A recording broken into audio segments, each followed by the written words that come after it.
Buenos días. Estamos haciendo este estudio bajo la forma de video acerca de las torres de Babel que a veces hay en nuestra vida, es decir, aquellos proyectos que incluso pueden tener que ver con Dios, en los que o bien pretendemos hacer algo que Dios no nos ha mandado, o sabemos que eso que pretendemos hacer está en la voluntad de Dios, pero lo queremos hacer cuando a nosotros nos parece, en lugar de esperar los tiempos de Dios, lo cual a su vez casi siempre nos lleva a equivocar la forma, es decir, el cuándo condiciona al cómo. Dos ejemplos bíblicos claros son los de Abraham y Jacob. Ambos desearon cosas que estaban en la voluntad de Dios, pero las obtuvieron no en los tiempos de Dios, sino cuando ellos lo creyeron conveniente, lo cual los llevó a emplear métodos que Dios jamás hubiese utilizado. Este video va a aparecer en mi blog, que es un blog cristiano, cuya dirección va a aparecer ahora al pie del video en el zócalo, y la dirección es escudriñandolabiblia.blogspot.com.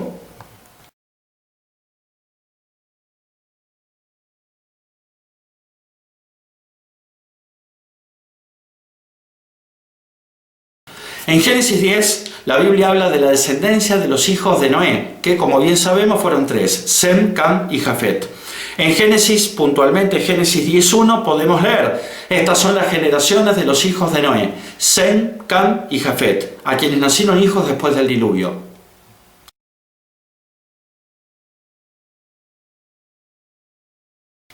En Génesis 10.6 podemos leer: los hijos de Cam, Cus, Misraim, Fut y Canaán.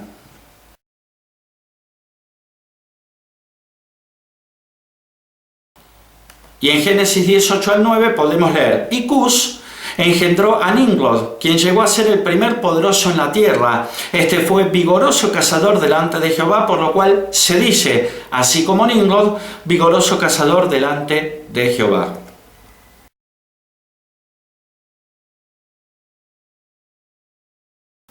La Biblia Reina Valera dice de Nimrod: vigoroso cazador delante de Jehová, como pudimos ver, esto lo dice en Génesis 10.9. Pero la escritura original dice vigoroso cazador en oposición a Dios, es decir, en contra de Dios, no delante de Dios, sino en oposición, en contra. O sea que Nimrod, personaje central en la historia de la Torre de Babel, y que estaba en contra de Dios, es descendiente de Noé por la línea de Cam. Ya en relación a la Torre de Babel, en el libro de Génesis podemos leer, en Génesis 11.1 al 4. Tenía entonces toda la tierra una sola lengua y unas mismas palabras. Y aconteció que cuando salieron de oriente, hallaron una llanura en la tierra de Sinar, y se establecieron allí. Y se dijeron unos a otros: vamos, hagamos ladrillo y cosámoslo con fuego. Y les sirvió el ladrillo en lugar de piedra y el asfalto en lugar de mezcla. Y dijeron: vamos, edifiquémonos una ciudad y una torre cuya cúspide llegue al cielo, y hagámonos un nombre, por si fuéramos esparcidos sobre la faz de toda la tierra.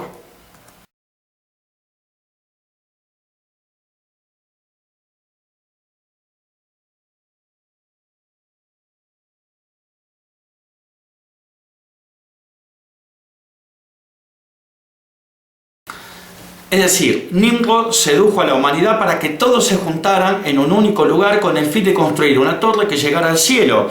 Hacerse un nombre quiere decir hacerse fama, por si fuéramos esparcidos sobre la faz de la tierra, conforme lo leímos en Génesis 11.4. O sea, esta gente sabía perfectamente que estaba desobedeciendo a Dios, ya que esparcirse sobre la faz de la tierra era precisamente el mandato de Dios cuando creó al hombre. En Génesis 1:28 podemos leer: y los bendijo Dios, y le dijo: fructificad y multiplicaos, llenad la tierra y sojuzgadla.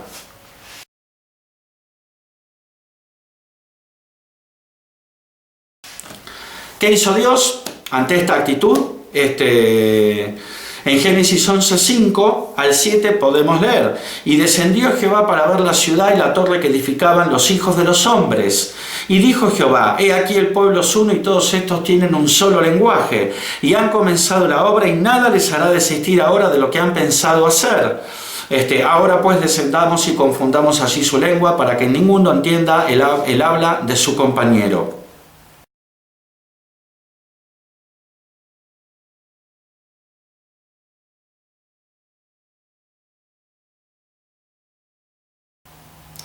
Finalmente se terminó cumpliendo el mandato de Dios. En Génesis 11:8 podemos leer: así los esparció Jehová desde allí sobre la faz de toda la tierra y dejaron de edificar la ciudad.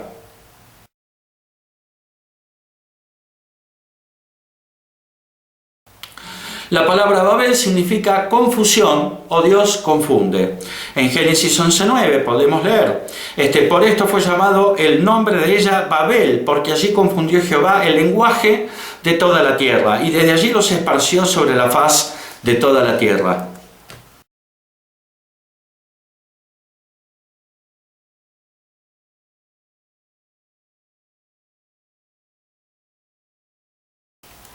¿Fue la Torre de Babel tan solo la historia de un grupo de hombres liderados por un tal Nimrod que simplemente se rebelaron y desobedecieron a Dios? Desde ya que no. La Torre de Babel, además de ser una historia real, es figura y símbolo de desobediencia y de toda obra contraria a la voluntad de Dios, la cual, como la Torre de Babel bíblica, estará siempre condenada al fracaso.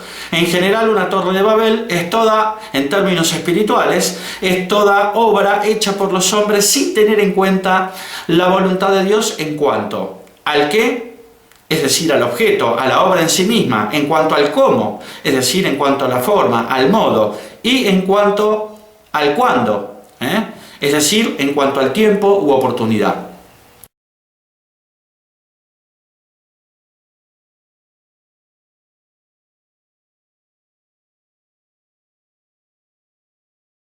El cómo y el cuándo, por su parte, suelen estar interrelacionados, ya que normalmente la desobediencia en cuanto a la forma, es decir, el cómo, es hija o consecuencia directa de la impaciencia, es decir, de no saber o no querer esperar los tiempos de Dios, es decir, el cuándo.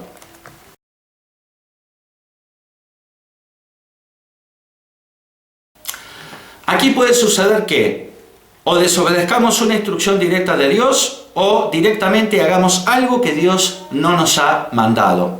Vamos a hablar un poco ahora de cuando desobedecemos una instrucción directa de Dios. Un ejemplo de esto es cuando Dios le ordenó al recién ungido rey de Israel, Saúl, a través del profeta Samuel, destruir por completo al pueblo de Amalek, a su rey, a su pueblo, es decir, hombres, mujeres y niños, y a todos sus animales, para castigar lo que hizo Amalek a Israel al oponérsele en el camino cuando subía de Egipto.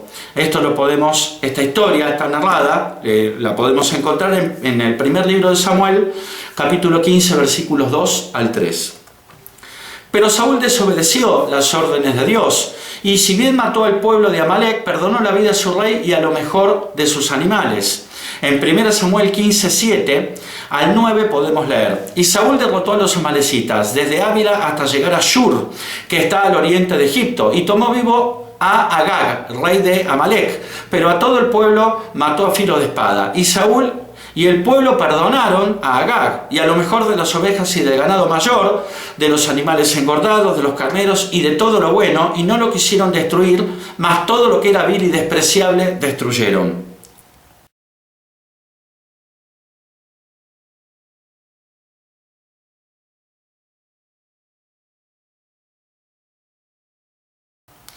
Por lo cual a Dios le pesó haber ungido a Saúl como rey de Israel. Esto lo podemos ver en 1 Samuel capítulo 15, versículos 10 al 11. Y vino palabra de Jehová a Samuel diciendo: me pesa haber puesto por rey a Saúl, porque se ha vuelto en pos de mí y no ha cumplido mis palabras. Y se apesadumbró Samuel y clamó a Jehová toda aquella noche.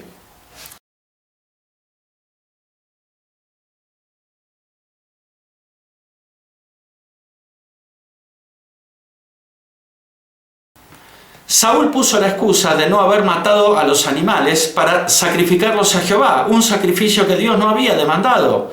En 1 Samuel 15:15 podemos leer: y Saúl respondió: porque el pueblo perdonó lo mejor de las ovejas y de las vacas para sacrificarlas a Jehová tu Dios.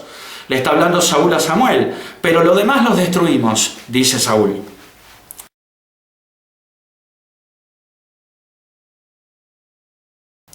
Por esta desobediencia, Saúl sería desechado como rey de Israel y reemplazado por David.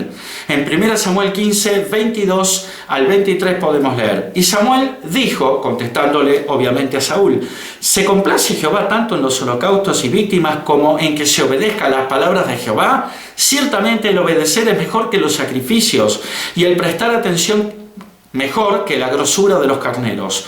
Porque como pecado de adivinación es la rebelión, y como ídolos e idolatría la obstinación. Por cuanto tú desechaste la palabra de Jehová, él también te ha desechado para que no seas rey.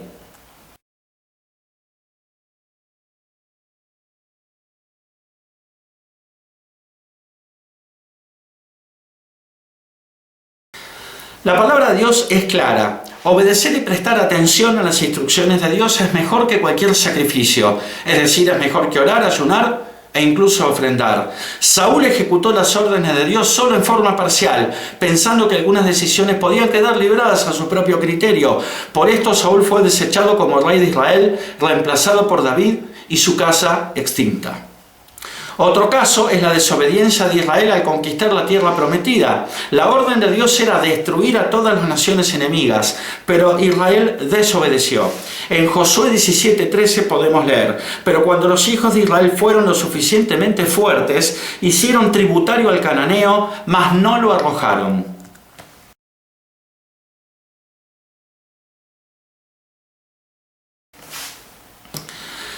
Israel no tuvo cuidado de destruir a todos los cananeos, ya que los convirtieron en tributarios. Los israelitas querían el beneficio y la riqueza obtenida del trabajo forzado y del tributo de los cananeos. Ellos comprometieron la voluntad de Dios por dinero y comodidad. Haber dejado con vida a los cananeos fue la semilla de la apostasía por idolatría profetizada por Moisés antes de morir y que se concretó durante el período de los jueces. Los jueces, recordémoslo, fueron individuos a quienes Dios levantó periódicamente luego de la muerte de Josué para guiar y liberar a los israelitas después de que ellos se habían descarriado y habían caído bajo la opresión de las naciones enemigas, no exterminadas durante las guerras por la conquista de la tierra prometida. En Jueces 2:1 al 3 podemos leer: el ángel de Jehová subió de Gilgal a Boquim y dijo: yo os saqué de Egipto y os introduje en la tierra de la cual había jurado a vuestros padres, diciendo: no invalidaré jamás mi pacto con vosotros, con tal que vosotros no hagáis pacto con los moradores de esta tierra cuyos altares habéis de derribar, mas vosotros no habéis atendido mi voz. ¿Por qué habéis hecho esto? Por tanto yo también digo: no los echaré de delante de vosotros, sino que serán azotes para vuestros costados, y sus dioses os serán por tropezadero.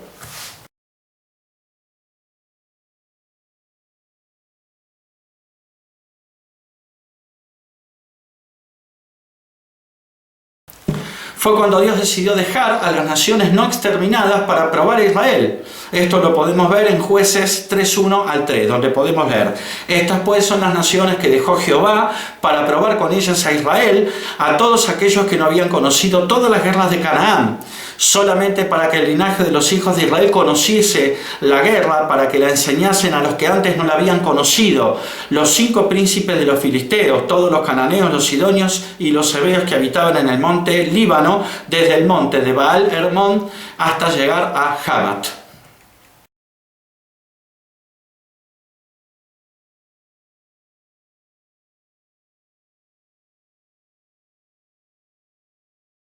Como pudimos ver en los casos de Saúl y de Israel, que no exterminaron por completo a sus enemigos, desobedecer una orden directa de Dios tiene siempre consecuencias no deseadas. Hablemos ahora de cuando hacemos algo que Dios directamente no nos ha mandado. Uno de los principales problemas en la iglesia es que muchos cristianos no conocen su ministerio y su propósito. Es decir, su llamado. Conocer nuestro llamado evitará que hagamos cosas que Dios jamás nos ha encomendado. Por ejemplo, mi ministerio es el de maestro de la palabra, uno de los 5 ministerios de la iglesia, junto con el de apóstol, profeta, evangelista y pastor. El propósito, a su vez, siempre queda definido por el ministerio. En este caso, mi propósito es edificar al cuerpo de Cristo, es decir, a la iglesia, enseñar. También soy concertista de guitarra. Sin embargo, no tengo un llamado de levita o adorador. Por consiguiente, si yo insistiera en ser músico en mi iglesia, estaría pretendiendo hacer algo para lo que Dios no me ha llamado, aunque se trate de algo que, como en este caso, sepa hacer bien, que es tocar la guitarra. Aunque es evidente que existen familias sacerdotales de padres pastores, hijos pastores, los llamados no se heredan ni se obtienen por apellido. También existen casos de personas que, controladas por un espíritu absalónico, es decir, rebelde, de rebelión, se levantan en contra de sus líderes y abandonan sus iglesias, por lo general arrastrando parte de la misma, con el objetivo de montar, de abrir otra iglesia. El daño en estos casos resulta ser doble. Por un lado, atrás queda una iglesia dividida y herida, y un pastor herido desde ya, y por el otro, adelante habrá una iglesia condenada al fracaso porque no hay un llamado que la respalde. La apertura de una nueva iglesia es, en este caso, hija de una rebelión y no de un llamado o llamamiento.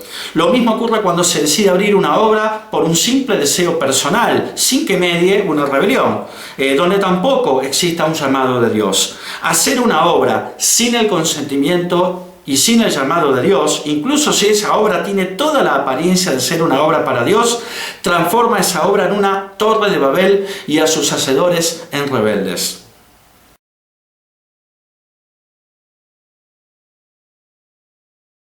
Puede suceder también que la obra que pretendemos hacer cuente con la aprobación de Dios, pero equivocamos la forma de llevarla a cabo porque no estamos dispuestos a esperar el tiempo de Dios. Por lo general, esto también tiene consecuencias no deseadas. Como hemos dicho, el cómo y el cuándo suelen estar interrelacionados, ya que normalmente la desobediencia en cuanto a la forma, es decir, al cómo, es hija de la impaciencia, es decir, de no saber o no querer esperar los tiempos de Dios. El cuándo. El cuándo tiene que ver con el tiempo. En el griego bíblico, los términos más usados para tiempo son dos: cronos y kairos. Veamos el significado de estas dos palabras. Cronos. El cronos es el tiempo como lo ve el hombre, el tiempo terrenal, el tiempo cronometrado. De hecho, esta palabra que acabamos de usar, cronometrado y cronómetro y sus derivados, proviene de esta palabra griega cronos, es el tiempo medido. Las unidades de medida de nuestro tiempo son milenio, siglo, año, mes, día, horas, minutos, segundos. No lo hemos mencionado, lo podemos decir, lustro, semana, todas las unidades de tiempo usadas por el hombre. Es el tiempo del hombre, el tiempo segmentado y medido por el hombre. El kairos, ¿qué es el kairos? El kairos es el lapso indeterminado de tiempo en el que algo importante sucede. Tiempo oportuno, tiempo favorable, momento señalado y preciso. Mientras cronos indica cantidad, kairos indica calidad. Kairos, algunos dicen kairos, es lo mismo, es el tiempo oportuno y diseñado desde el cielo, donde Dios interviene en la vida de los hombres de una manera totalmente sobrenatural y poderosa. Es un tiempo diseñado en el cielo, que se manifiesta en la tierra para bendición de los hombres.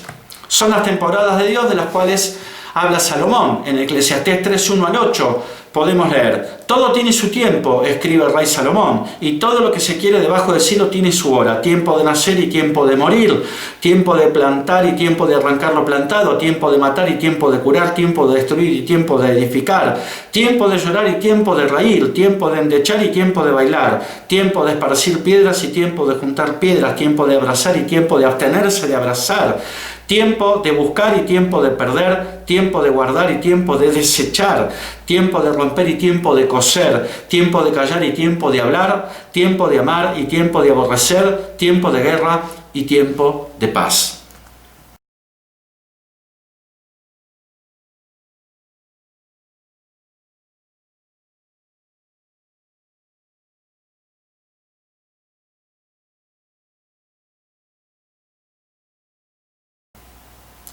Jesús acusó a los fariseos de no saber reconocer los tiempos de Dios.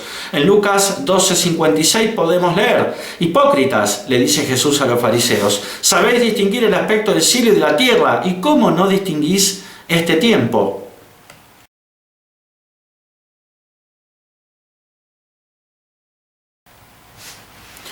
En Mateo 16:1 al 3 podemos leer: vinieron los fariseos y los saduceos para tentarle y le pidieron que le mostrase señal del cielo, mas él respondiendo les dijo: cuando anochece decís, buen tiempo, porque el cielo tiene revoles, y por la mañana, hoy habrá tempestad, porque tiene revoles el cielo nublado. Hipócritas, que sabéis distinguir el aspecto del cielo, mas las señales de los tiempos no podéis.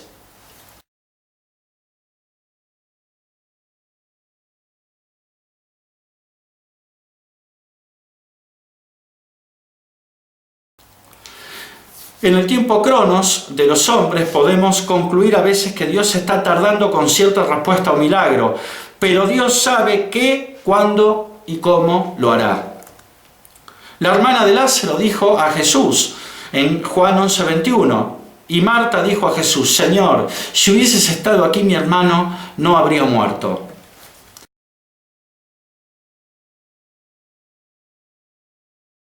Pero los milagros o intervenciones divinas no ocurren cuando queremos o esperamos, sino en el kairos, es decir, en el tiempo de Dios. Puede que lo que queremos hacer en nuestro corazón sea una obra de Dios, una obra para Dios, pero ¿es el tiempo? No saber reconocer el tiempo de Dios hace que una obra que en principio es para Dios, la hagamos de un modo con el que Dios no podría estar de acuerdo. Ejemplos bíblicos de esto que acabamos de decir son los siguientes. El primero es el de Abraham y el segundo, del cual vamos a hablar, es el de Jacob. Hablemos primero del caso de Abraham. Abraham quería tener un hijo y esto estaba en la voluntad de Dios, conforme lo podemos ver en Génesis 15, 3 al 4. Abraham recibió la promesa de un hijo a los 75 años y la misma se cumplió en Isaac cuando Abraham tenía 100 años, según lo podemos ver en Génesis 21, 5. Pero en el medio aparecieron las dudas. Y Abraham, de 86 años, tuvo un hijo con Agar, la esclava de su esposa Sara, que era estéril, al que llamó Ismael. Esto lo podemos ver en Génesis 16, 15 al 16. Consecuencia no deseada de esto, Ismael fue el padre de la raza árabe, llamados en la Biblia los ismaelitas, que han sido y todavía son los enemigos acérrimos de Israel, conforme lo podemos ver en Génesis 16, 12. El otro caso es el de Jacob. Jacob, siendo menor que Esaú, quería la bendición de la primogenitura y esto estaba en la voluntad de Dios, conforme lo podemos ver en Génesis 25, 23 al 26. Pero Jacob obtuvo su primogenitura de manera ilegítima cuando, incitado por su madre Rebeca, robó a Esaú la bendición de la primogenitura, engañando a su padre Isaac, ciego, viejo y enfermo, haciéndose pasar por Esaú, conforme lo podemos ver en Génesis, o se nos relata en Génesis 27, 1 al 40. Consecuencia no deseada, Jacob debió huir de Esaú para que éste no lo matara, conforme lo establece Génesis 27, 41, y debió vivir en el exilio, conforme lo podemos ver en Génesis 28, 1 al 5, donde fue engañado por su suegro Labán, conforme lo podemos ver en Génesis 29, 25, y jamás volvió a ver a su madre Rebeca. Podemos ver aquí dos ejemplos claros y concretos y contundentes donde los protagonistas, tanto Abraham como Jacob, deseaban cosas que en principio estaban en la voluntad de Dios. Dios también las quería para ellos. Eso mismo que ellos querían para sus vidas, Dios los quería también. Pero las quisieron tener en un tiempo y por lo tanto en una forma que no eran los establecidos por Dios. Y esto desde ya generó las consecuencias no deseadas a las que hicimos referencia en los casos de Abraham y de Jacob.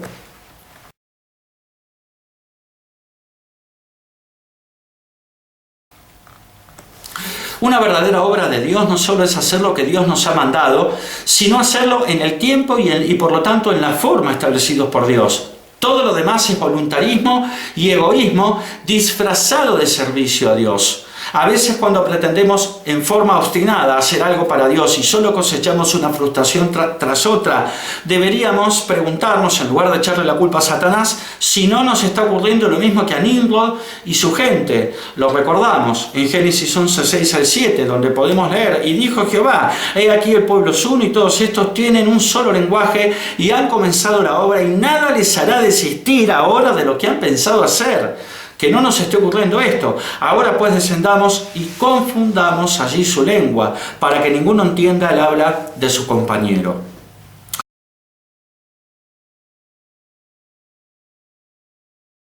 De aquí surge un principio bíblico y es el siguiente: toda vez que pretendamos hacer algo por fuera de la voluntad de Dios, Él nos estorbará y siempre se terminará cumpliendo su propósito, conforme lo establece Génesis 11:8. Así los esparció Jehová desde allí sobre la faz de toda la tierra y dejaron de edificar la ciudad.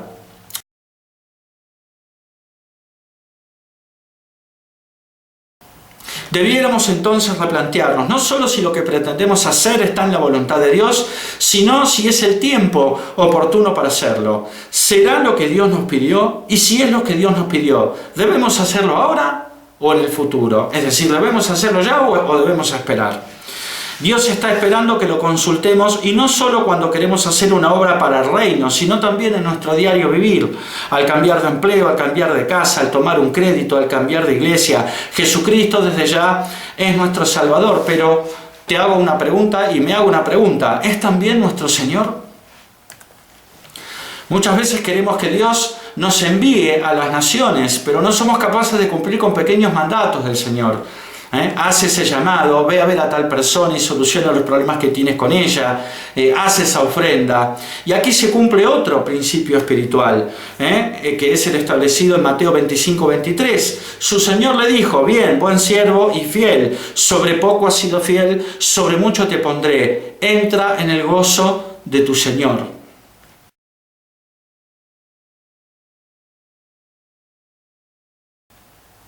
Dicho de otro modo, si en las pequeñas cosas, es decir, en lo poco, no hemos sido capaces de obedecer, ¿cómo podrá encomendársenos lo sublime, es decir, lo mucho? En las cosas del Señor a veces es preferible no tener tan claro lo que tenemos que hacer, con lo cual se fortalece nuestra dependencia de Él. Pero vivimos en un mundo y sobre todo en un hemisferio que es el occidental, y no podemos escapar de su impronta, ni de la impronta del mundo, ni de la impronta de Occidente. Al respecto, Alejandro Dolina, un conocido conductor radial, escritor e intelectual argentino, dice lo siguiente: mientras que en el Occidente la duda es vista como una debilidad, en el Oriente la duda es símbolo de sabiduría. En el Occidente, por ejemplo, un buen líder es aquel que ve el problema de inmediato y rápidamente toma partido y actúa. El buen líder es aquel que no duda jamás. En el Oriente, en cambio, cuando no se tienen todas las respuestas, ante la duda se suspende o se prefiere suspender el juicio. En Occidente, por el contrario, vivimos emitiendo juicios tremendos todo el tiempo sobre todo y sobre todos. En Occidente la duda tiene mala prensa, y en cambio tiene buena prensa el líder que no duda jamás y que siempre actúa de inmediato. Y esto permite la siguiente reflexión: qué suerte podemos decir que tiene esa persona, ese líder, y al mismo tiempo qué peligrosa que es esa persona, ese líder, que jamás es asaltada por la más mínima duda, siendo que la duda, dice Alejandro Dolina, siendo que la duda es la manifestación más clásica de la inteligencia humana. Hasta aquí la opinión de Alejandro Dolina. A veces, como dijo el Señor, debiéramos ser capaces de dejarnos llevar más por los vientos del Espíritu. En Juan 3:8 podemos ver esta idea. El viento sopla de donde quiere, dice Jesús en su diálogo nocturno que tiene con Nicodemo. Dice el Señor: el viento sopla de donde quiere y oye su sonido, mas ni sabes de dónde viene ni a dónde va. Así es todo aquel que es nacido del Espíritu.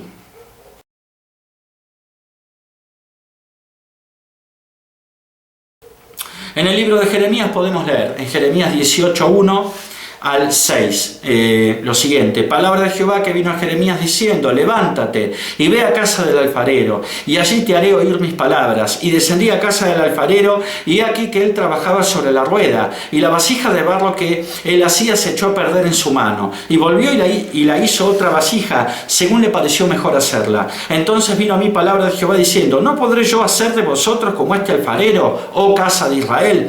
Dice Jehová: he aquí que como el barro en la mano del alfarero, así sois vosotros en mi mano, oh casa de Israel.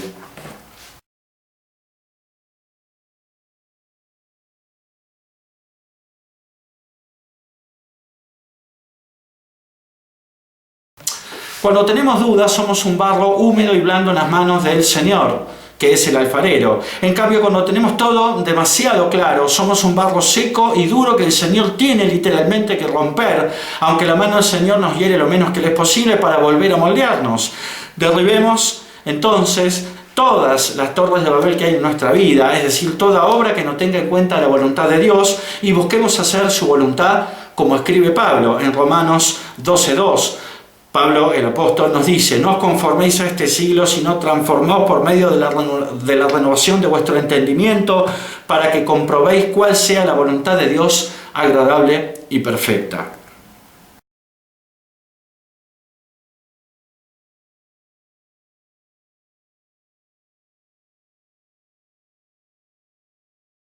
Bueno, llegamos al final de este estudio bajo la forma de video. Espero que les haya gustado y que termine siendo de bendición para todos aquellos que terminen viendo este video. Y nos despedimos hasta el próximo estudio, seguramente también bajo la forma de video. Que Dios los bendiga. Amén.